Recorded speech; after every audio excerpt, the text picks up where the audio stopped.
ní sí election kò ní sí election ní ìyá 2023 kí ló mú mi sọ̀rọ̀ yìí tẹ́ bá mọ tó ká mi lára àti pé mo fẹ́ fi yé wípé ní ìyá 2023 Yorùbá nation máa wá sí ìmúṣẹ o ó máa wà actualize tẹ́ bá mọ tó lọ lábẹ́lẹ̀ kì í ṣe gbogbo nǹkan la máa wá sórí afẹ́fẹ́ tá a máa pariwo olóyè Sunday Igboho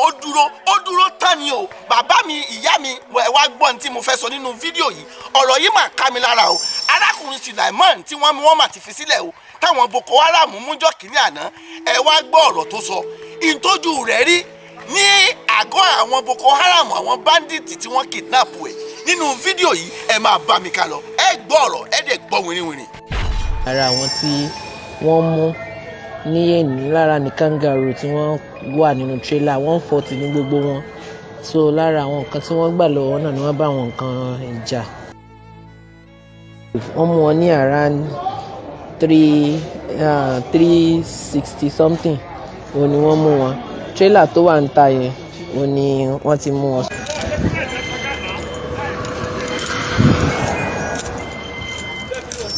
ìròyìn tí mo mú wá fún yín lónìí ni ìròyìn tó jẹ́ kó bani lọ́kàn jẹ́ gidigidi gan tó jẹ́ wípé gbogbo ọmọlẹ̀ káàárọ̀ oòjíire gbogbo ọmọlẹ̀ Yorùbá ọ̀rọ̀ yìí mo fẹ́ ká jọ gbéyẹ̀wò ká jọ jíròrò lé lórí gbogbo tó ń ṣẹlẹ̀ ní Nàìjíríà èyí tí mo tún mú wá lónìí ò gbàǹkangbì mà ní o mò ń fẹ́ kó yé yín wípé kò ní sí election ní year 2023 gẹ́gẹ́ bá a ṣe ń gbèrò nítorí pé gbogbo ohun tó ṣẹlẹ̀ nílẹ̀ Yorùbá ní Nàìjíríà ó tojú sí àwọn èèyàn ó dẹ̀ bà àwọn èèyàn lọ́kàn jẹ́ gidigidi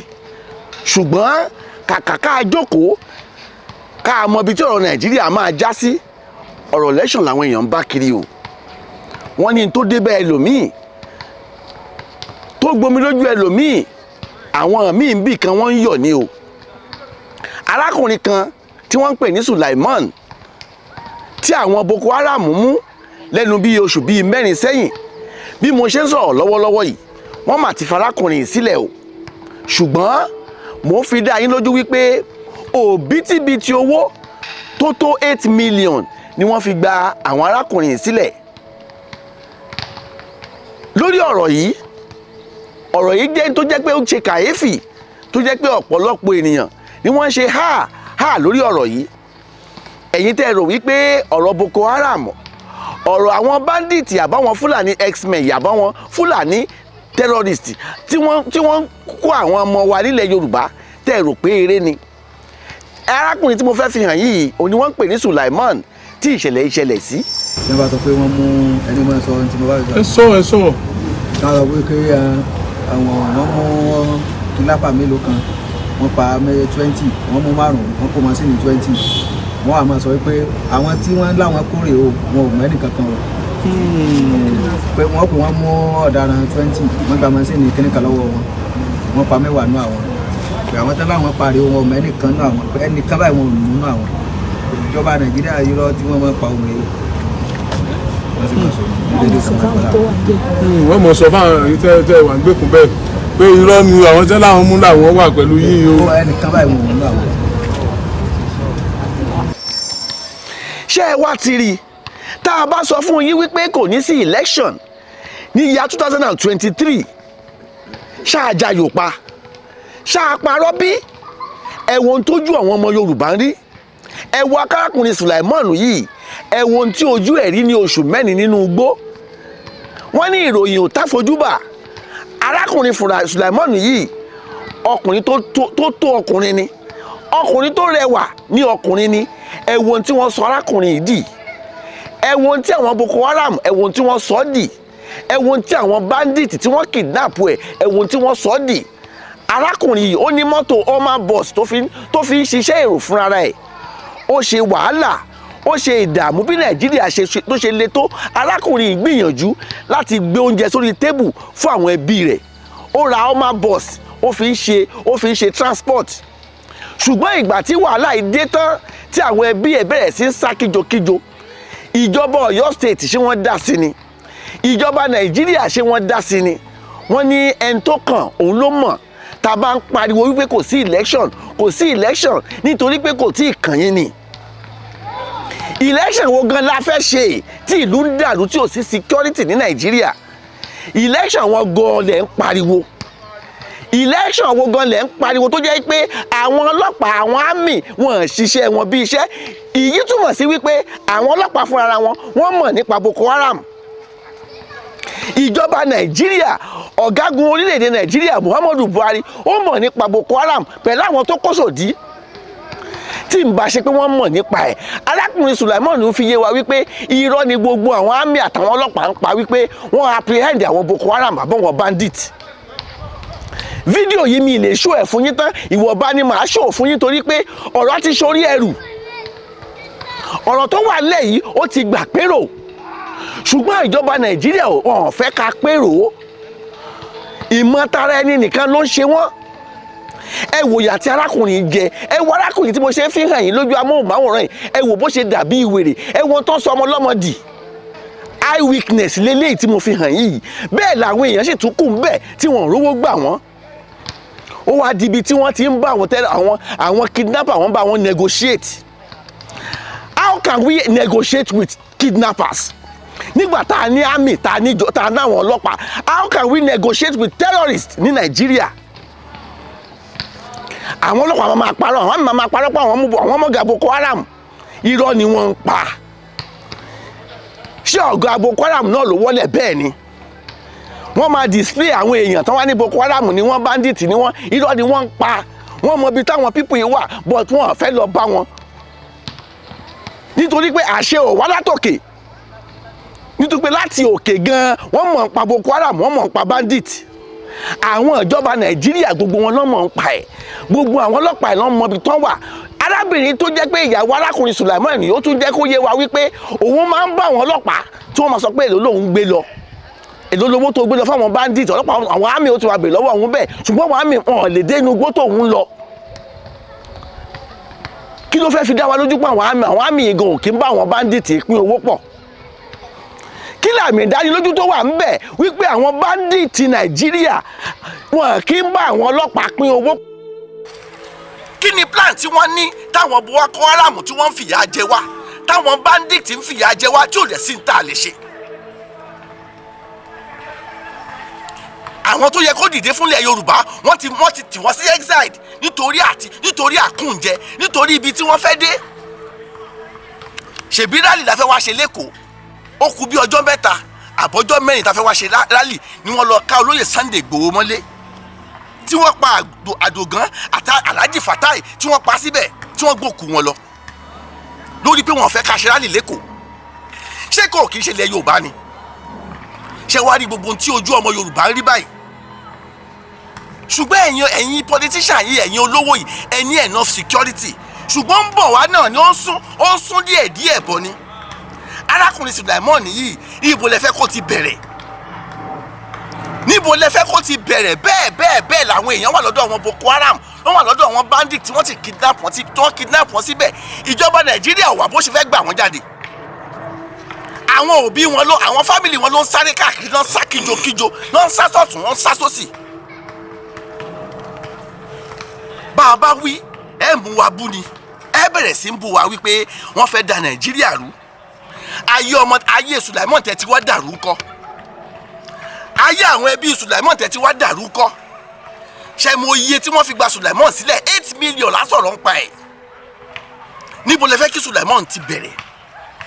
ẹ ti Sulaiman ṣe mọ ibi tó dé báyìí ṣe mọ ẹ ti pa sára lórí ọ̀rọ̀ Boko Haram ṣùgbọ́n àwọn máa pariwo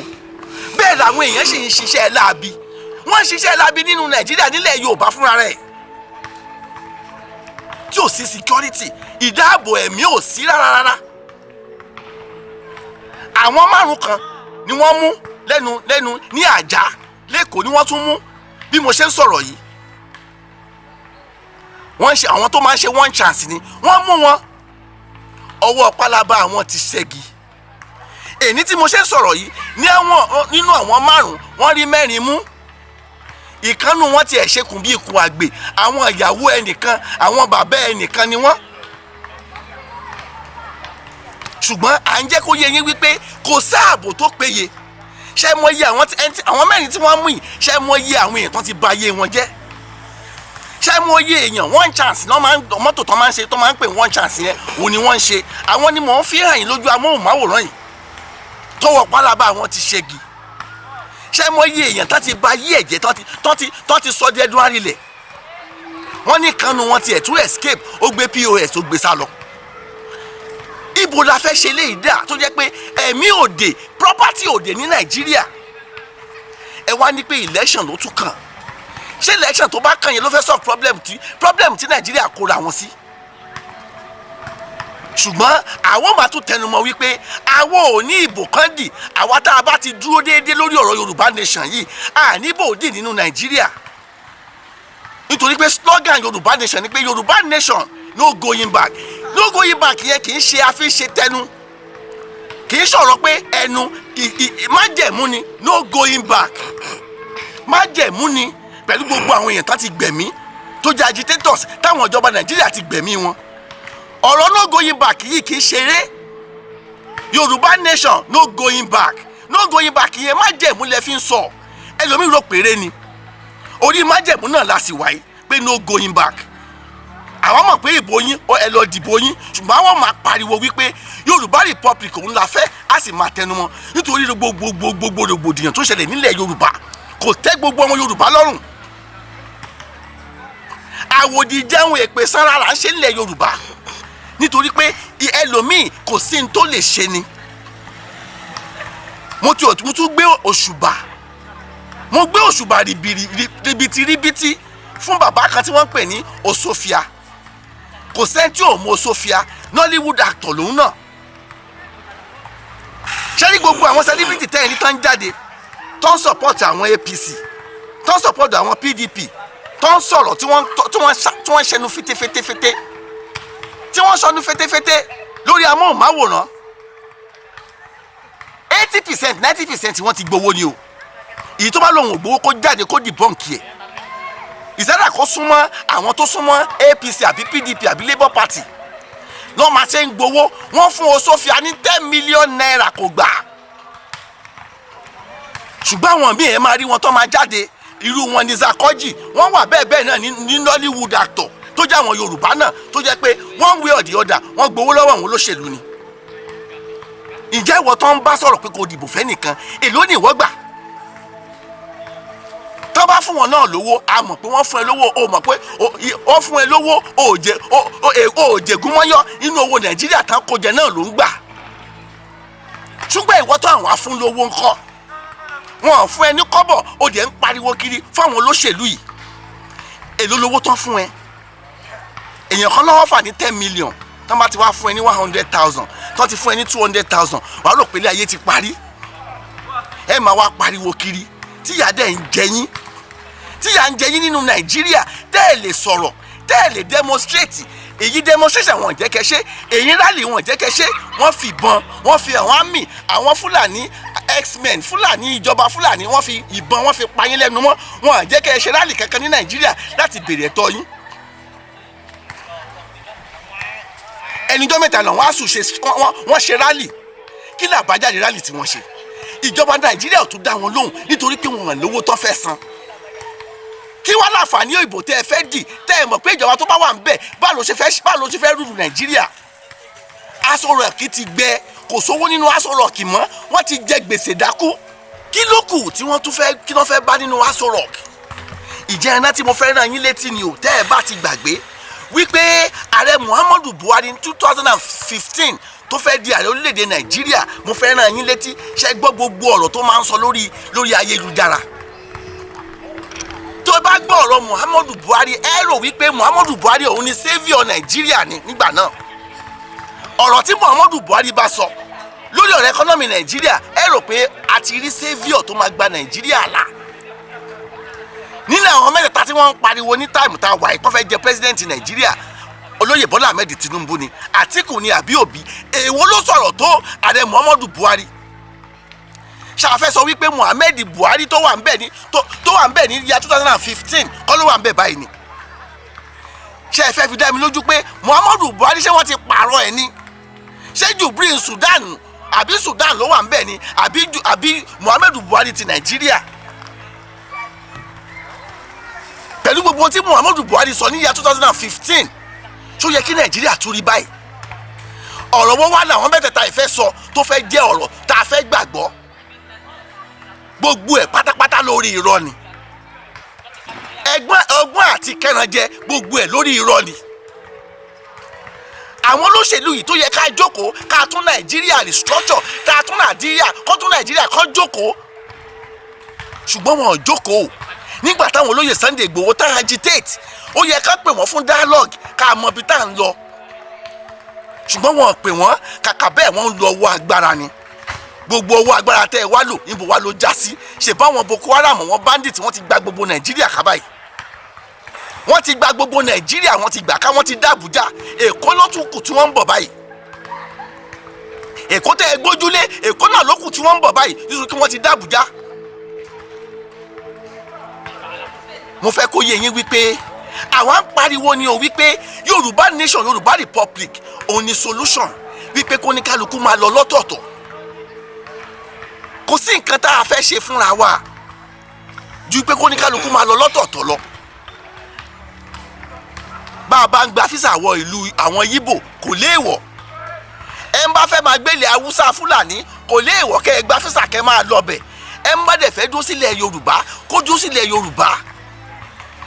gbogbo constitution tá a bá ṣe ń bẹ̀, rules and regulations tí ò bá ti tẹ̀lé kán deport ẹ̀ lọ síbi tó ti wá. wọ́n ṣe bẹ́ẹ̀ ní diaspora tá a wà yìí. ìwọ tó o bá ti tẹ̀lé òfin wọn, tó bá ti rú òfin wọn, wọ́n ń deport àwọn èèyàn lójoojúmọ́. tá a bá ṣe bẹ́ẹ̀ nílẹ̀ Yorùbá, táwọn Haúsá náà bá ṣe bẹ́ẹ̀, ìwọ ọmọ Yorùbá tó bá lọ gbélé Haúsá tó o bá ti tẹ̀lé òfin àtìlànà wọn, wọ́n á deport ẹ̀ síbi tó ti wá. bá a bá ṣe bẹ́ẹ̀ kò léèwọ̀. wọ́n ní wọ́n ta NNPC, ṣe ti gbọ́? NNPC tí wọ́n tà, àwọn 10 ló fi ṣe managing director, tó fi ṣe chairman, tí wọ́n ṣaṣojú ẹ̀. Yorùbá ẹyọ kan olówó à ń bẹ̀. Yorùbá ẹyọ kan ni wọ́n fi jẹ. bẹ́ẹ̀ ni wọ́n fi Yíbò méjì, àwọn Niger Delta ẹyọ kan, àwọn Fúlàní Haúsá àwọn ni 6. ẹ wá ní wọn marginalize wa. ọ̀rọ̀ tó ju marginalization lọ òun lélẹ́yìí. àwọn Niger Delta tán lè po gan ẹnìkan péré lọ́ fi so lórí. wọ́n fọwọ́ Yorùbá, wọ́n fún alẹ́ yọkan, wọ́n fún Yíbò ní 2. àwọn Fúlàní Haúsá wọn wá jẹ́ 6. níbo gangan là ń lọ? ṣèbọn ní Nàìjíríà ló lè po ni? ṣé bó ṣe yẹ kán pín nìyẹn? làwa ṣe sọ wípé Yorùbá republic ò ní solution. ẹ jẹ́ á máa lọ, ẹ jẹ́ á pàdé àpòpọ̀ ká kí mọ̀ wá ṣọ̀kan. gbogbo tó nílé tẹlẹ́mù, gbogbo ọmọ Yorùbá ká pẹnu pọ̀ sójú kan wípé Yorùbá republic òun la fẹ́, tí mo dẹ̀ mọ̀ wípé lọ́jọ́ ọjọ́ kan ó máa wáyé. Yorùbá nation shall surely stand one day. ó dàbọ̀, ó dìgbà kan náà.